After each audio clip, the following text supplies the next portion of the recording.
All right. Good afternoon, family, friends, and faculty. Thank you for sticking around with us this long. I want to offer a special welcome to our friends and family tuning in online. Ni hao to Spike's family and shalom to the Mercado family. Now, my name is Connor Hickey, and I've had the honor and sometimes misfortune of serving as project manager and water resources engineer for our project, the Valparaiso, Indiana Flint Lake Water Treatment Facility reconstruction. And our company, Transparent Engineering, consists of myself and our structural and construction team of Ryan Davis, Isaac Mercado, our geotechnical engineer, Jack Mader, and our environmental engineer, Spike Zhang. To begin with a project outline, or presentation outline here, we'll begin by going through the background and the scope of work involved with this project, and then dive into the design work completed by the geotechnical, structural, water resources, and environmental engineers, and then wrap everything up with a construction schedule and cost estimate. So the project background, our company was tasked with replacing the aging water supply infrastructure for the city of Valparaiso so they could meet the needs of their public and industrial demand for the design year of 2045. So as it sits today, Valparaiso is currently a town or city of 33,400 individuals with a peak water demand of 7 million gallons per day. And currently they run that source out of 100% groundwater. Our company's approach, based on the projected population in that year of 40,000 people and 12 million gallons per day, is to provide 70% of that source through groundwater and 30% of that source through surface water. The scope of work involved, we designed a geotechnical report and grading plan, as well as designing the structural foundations for the buildings, which included a maintenance shed, an office and a treatment facility, and then the implemented stormwater management practices on site while redesigning the treatment process and preparing the needed construction cost estimates for the project. With that, I'd like to hand it over to our geotechnical engineer, Jack, to introduce the project site. Thank you, Connor. So just to begin, I'd like to give a general outline of what the senior design process looks like. Beginning in August, we received the project, and being the dedicated engineering students that we are, we started cranking out designs immediately. Actually, that's not exactly what happened. We first looked into what was on the site and developed alternatives, and then at the end of the first semester in December, we selected these alternatives, started to develop a team plan. At the beginning of January, that's when we actually started digging into the design work, and this past couple of months we've been finalizing the team plan set. So the project location is in Valparaiso, Indiana, in Porter County. The Flint Lake Treatment Facility is highlighted with the red arrow at the top at the north end of the city limits, and the blue arrows represent the combination of the groundwater and surface water sources that we'll be using. The current existing site is in a residential area. This affected our design in that we wanted to create a aesthetically pleasing building to fit into the neighborhood environment well. We also took into consideration that the Calumet Road would not be affected too much during the construction process. Using Google SketchUp, we created a three-dimensional model of what the final product would look like. Again, just like to highlight the office building, treatment facility, and maintenance building, as well as the additional water resources design elements, including the detention pond and rain gardens. Again, this is the site layout that we created, just highlighting the office building, treatment facility, and maintenance building. So now getting into the geotechnical design, which was my discipline. The scope of work that I was involved with was creating a soils report, developing alternatives, and then finally selecting and designing these alternatives. So the first part that I'd like to go over is the soils report. So from a third party, we were given soil data, which involved drilling holes at 3 locations and getting soil data at those 3 locations. From that data, I determined what the soil underneath our site looked like, and the soil parameters. This included looking at how strong the soil was, what the capacity was, and if it was dense or loose, which affected the settlement of the foundations that I was going to be designing later. Also included in the soils report were construction notes, other soil conditions or other site conditions, and design recommendations. The soils report was just kind of used to make sure that the project could proceed normally and make sure that the construction process was conducted appropriately. So now getting into the spread footing design. I designed other foundations, but this was the most interesting and most important design that I created. The spread footing goes underneath all columns. It supports the column loads from all buildings. An important element of this project was that the soil on site was very loose. It was a loose sand, and so when the load was applied onto that loose sand, it became dense and compacted, which affected how the overall building would sit on top of the soil. I wanted to make sure that the settlement was less than 1 inch and make sure that it would settle as one unit entirely instead of so I wanted to avoid differential settlement, which could result in one side of the building settling more and possibly damaging the building. And with that, I'd like to hand it off to Ryan Davis, our structural engineer, to talk about the design of the office building and treatment facility. Thank you, Jack. So the first part of the design process involved coming up with different alternatives in regards to how the structural frame of the facility would look like, as well as the ideal location of the facility itself. And then the next phase involved the actual design of the process. So as you can see here, this is the final steel frame layout of the office and treatment facility. And as you can see here, those diagonal members are the brace members to help with support. And in the end, the ideal location was the northwestern corner of the site itself. So the first phase in design was calculating the various loads that would be applied to the members, and the 4 types that were calculated was dead, live, snow, and wind. Dead load is pretty much the fixed aspects of the structure itself, while live load is the load that is comes from the people and the workers within the facility.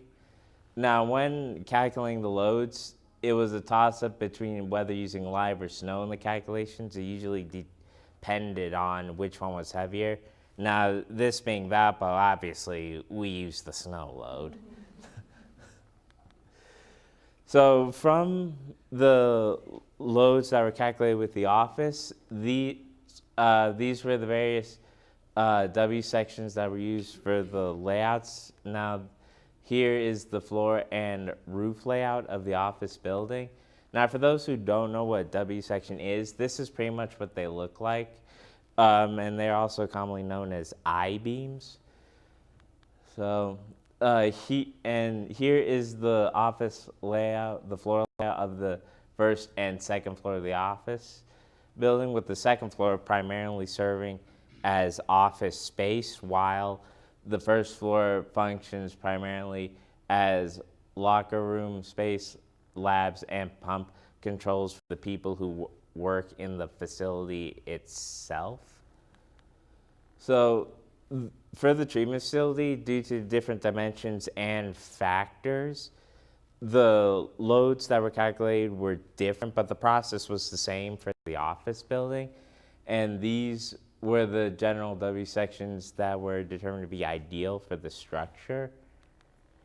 So here you have the layout of the treatment facility. These are the various treatment equipment that will be within, as well as the location, their locations within the facility upon completion. And now I'd like to turn over to Isaac Mercado, my fellow structural engineer and construction engineer. Thank you, Ryan. So I'm just going to briefly talk about the maintenance building. It was decided to add bracings on the longer spans to assist with any lateral loads that can occur from the wind. It was also decided to add a green roof on top for aesthetic purposes and also for to be able to use it for recreational reasons. Now, because of that, it significantly increased the loads. As previously mentioned, the same process was used for the maintenance building and the facility when calculating the loads and the member sizes. So with the recreational green roof and all the other factors, these were the members that were decided upon. Now, these are relatively larger than a typical structure such as this one. Now, that's because of the previously mentioned higher loads. Now, the whole purpose for this building is to assist to store any excess equipment from the facility, as well as storing any vehicles to use in the entire plant. Now, a 20-foot height is used for the structure to be able to install any elevated surfaces to store even more equipment later on. Now, each connection was also designed. This involves every beam to girder to the column to be able to transition all the loads from the roof to the beams and girders and down to the columns and down to the foundations. So that was designed, and it was decided to use L-shaped angles to connect the beams and girders into the columns, as well as three bolts. And on your right, you can see a typical connection such as the ones that were designed. I'd like to bring up Connor Hickey, our water resources engineer, to talk about the water resources discipline. All right, thank you, Isaac. So to begin, before we start jumping into the designs of the water resources, I wanted to define some of the design volumes that were used for this project. The first being the water quality volume, and that's your first inch of runoff. And what runoff is, it's the amount of water that does not get soaked into the soil when it rains. So you often see that if you're from the area in the past few days, we've had a lot of rain. All the water you see standing there, that's considered runoff. And that is defined as the minimum volume of water that needs to be treated to remove any suspended sediments or soil particles that are in that water. And you do that through using stormwater best management practices, or better termed BMPs. And on our site, that includes the use of rain gardens and green roofs. The next type of volume is our flood control. So that's your worst case scenario, often defined in terms of a duration in a year. The 100-year storm is the 1% chance of that storm occurring. Again, if you're from the area, similar storms that you've seen in the past have probably reached that point. And the flow through, that is the volume of water that comes from our off-site watershed. We're neither treating nor detaining that, but just allowing it to travel on its natural course according to the topography of the natural landscape. So looking at the watershed again, the flow through highlighted there in the red in that blue area. Then on site is our 4-acre site. We subdivided into sub-watersheds A, B, and C. And then the following stormwater management practices that are shown in blue on there: the use of 2 rain gardens, a detention pond, a swale, and a green roof. Looking at the design of a rain garden, typically you're using it to filter out the suspended pollutants that are in the water. They're used because they're aesthetically pleasing. You can use a variety of native landscaping materials to get that effect. The image on the right, you can see the arrow coming in. That's your runoff, where you have your water ponding, and then the arrows showing water infiltrating the soil. That's ultimately the goal. And then it also recharges the groundwater aquifer system below. Green roof, not much different than a rain garden, other than it's on the roof, and you have some waterproofing membranes to keep that water from leaking into the facility below. It also offers some energy efficiency with heating and cooling. It keeps all of that, the temperature controls within the building, a lot better than conventional insulation that you would see in a building. Moving on to the flood control part with the detention pond on the right, we've all seen them, these large holes on the ground. What exactly they do, just picturing with me now this room filled with water, and if we were to open up these back doors here to where we had that lovely picnic this afternoon, water would spill out onto the grass, and you would see it be soaked up into the soil. Taking that same volume of water, if you were to spill that out onto a parking lot, you would have all this runoff. The detention pond is to take that volume to keep that from happening and control it take the water that's entering into it and release it in a controlled fashion so that you're not flooding out areas downstream. On the swale, these are typically on roadside dishes. Again, this is our off-site watershed that we're going to be managing through it. You could decorate them for the use of vegetation. The benefits of that is that it continues to slow down the velocity of the water entering and decreases some of the erosion that you could see with it, as well as knocking out some suspended pollutants in the process. Moving into the water source itself, again, the arrow to the north of the site here, that is our site. There's currently 9 wells that feed this treatment facility. We're going to be adding 2 at the first arrow shown at Bicentennial Park. That's groundwater wells, 3 groundwater wells at Hotter Lagoon shown in the next arrow, and then our surface water source, the third arrow that popped up there at Flint Lake. And all of this will require about 5.3 miles of additional transport pipe. Moving into each site itself, Bicentennial Park, you can see the locations called out there on the right of the proposed well locations, and then a typical cross-section of what an aquifer looks like. We just know that the groundwater table is about 90 feet below the surface in this location. Similarly, at Hotter Lagoon with our 3 wells, the groundwater source is about 40 feet below the surface. And then moving on to our surface water source at Flint Lake, you can see we plan on drilling down about 25 to 30 feet below the ground and then extending that pipe into the lake anywhere from 300 to 400 feet, whatever is necessary to adequately draw in the needed amount of surface water to meet our treatment goal. With that, I'd like to welcome up our environmental engineer, Spike Zhang, to explain the treatment process. Thanks, Connor. So as we're designing a water treatment facility, the biggest concern in our design is the water quality data. So according to the report provided by City of Valparaiso, we found these chemicals exceeding the maximum contaminant level established by EPA.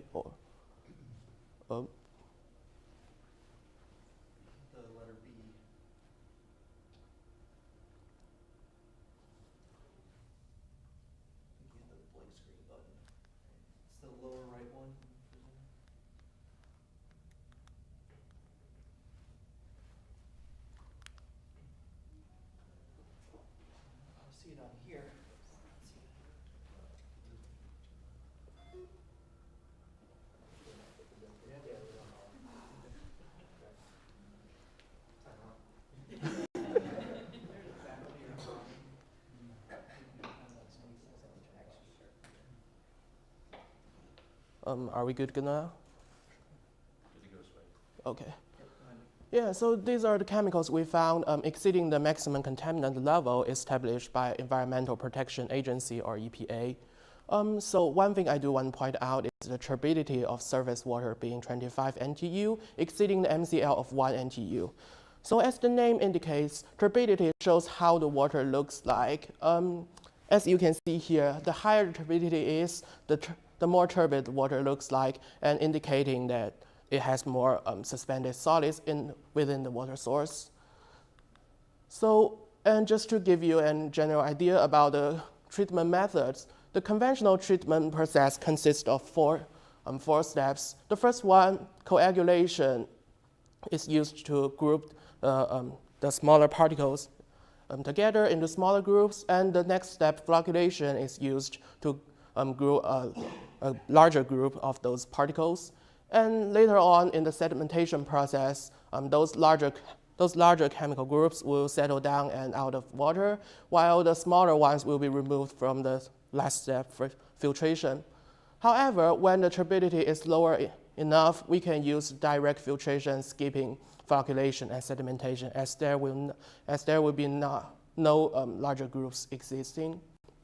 So with that, this is our general idea about our water treatment train. As you can see here, surface water with a higher turbidity will have a longer treatment train, and the groundwater with a lower turbidity will have a much shorter one.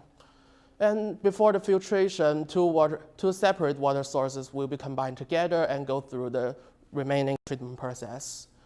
So this is our design summary. All the quantities consider the redundancy, so as you can see why we need a little more.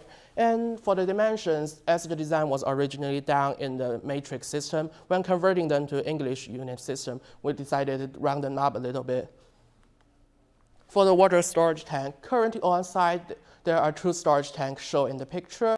The larger one on the left has a volume of 1 million gallon, and the smaller one on the right has a smaller volume of 0.5 million gallons. In our proposed design, we will have another 1.0 million gallon tank, and the original 0.5 million gallon one will be used for backwash system in the filtration system. And for your information, the backwash is to clean up the filtration system to make sure they can work well. And yeah, as mentioned before, this is our facilities layout. And moving into details about this, as you can see here, green arrow representing the surface water source with our coagulants feed will go through the rapid mix tank, flocculation tank, and one of the 4 channels in our sedimentation basin, and finally go back to the treatment building. While the orange arrows representing the groundwater source with chemicals feed will go through the rapid mix tank and combined with our surface water source. The combined water source will then go through one of the 4 channels in our filtration system, go to the storage tank, and before it finally distributes to the city, we'll feed different chemicals, including phosphates for the corrosion control in the piping system, and chlorides for health sake, the chlorides for disinfection purpose, and the soda ash to raise the pH in an acceptable range. With that, I would like to invite Isaac Mercado as our construction manager. Thanks, Mike. So, issue that occurred when considering the construction aspect of the project is that we can't just halt their current water treatment process. So it was decided to partially build the treatment facility and our sedimentation basin, which our environmental engineer recommended it's enough to take over the current water treatment process. And when those are completed, the existing structure can be removed and the facility and office can be built. Now, the numbers 2 to 5 are the are the modules that are used in scheduling purposes. That's just to assist to see what type of scheduling would be quicker. That's going to be talked about on the next slide. But once those are built, then we can build the maintenance building, the storage tank, and the remainder of the project. So as I stated, different scheduling methods were used to see what would give us an earliest completion date. The entire project was broken into 123 tasks, from each building and tank's foundation work to vertical work to top off. And so from that, we calculated that on August 6, 2019, we can take over their current water treatment process. And by October 21st, 2019, we'll be able to complete the entire project. So using all the 123 tasks, those were also used in the cost estimations. All those were calculated for each building and tank. And then when those were completed, the disciplines were all separated to see how much each discipline would cost. So for the sum of that, and then the site overhead, the company overhead, our profit, we got a final tender price of $22 million. And I'd like to bring up the rest of my team to answer any questions you all might have.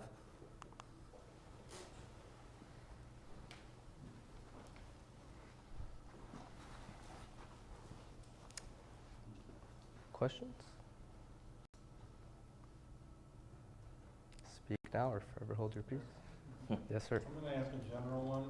I noticed at the beginning that you were building a system to meet 12 million gallon capacity, and the current system is 7 million gallons. Is there an objective that is intended in the project in the next 30 years for the city to have that much of an increase?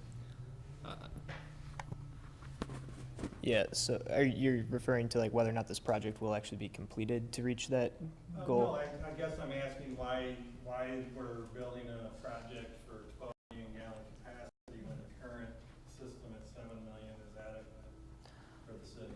That's based on future growth in terms of population and industrial demand for the water source. As it sits today, I know the city has already implemented changes to this prior to the completion of our project. So that to my knowledge, I've already addressed the issue. I'm not sure to the extent, but that was the demand our environmental engineer had based on population growth.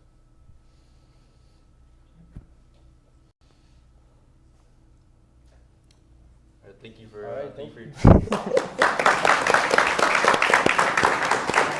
Thanks for